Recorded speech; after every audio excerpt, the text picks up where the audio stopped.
And with 6 months to go until COP30, the 19th International Conference on Community-Based Adaptation to Climate Change is underway in Recife, Brazil.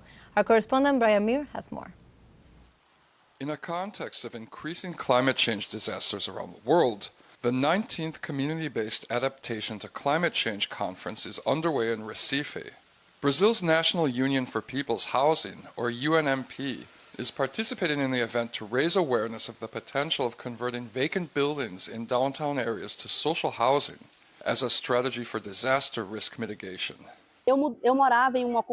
I used to live in a settlement of plastic tarp and clapboard shacks. Whenever there were strong winds, the shacks would blow down. And when it rained a lot, it flooded. This gave us the feeling that we were going to die.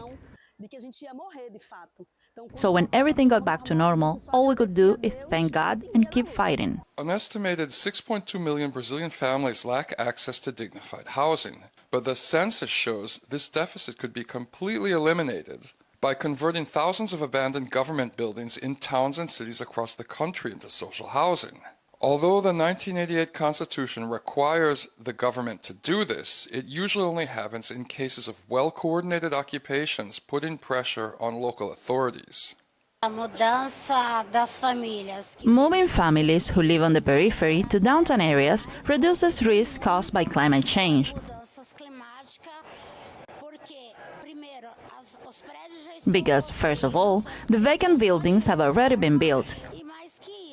All they need is a reform. And most importantly, you are relocating families from risk zones on hillsides, riverbanks and floodplains. As places like Recife, the world's 18th most vulnerable city to climate change, deal with more frequent and more intense flooding disasters, social movements and housing activists are raising their voices in international spaces like CBA 19 to highlight how enabling the poor to move to downtown areas improves the quality of life.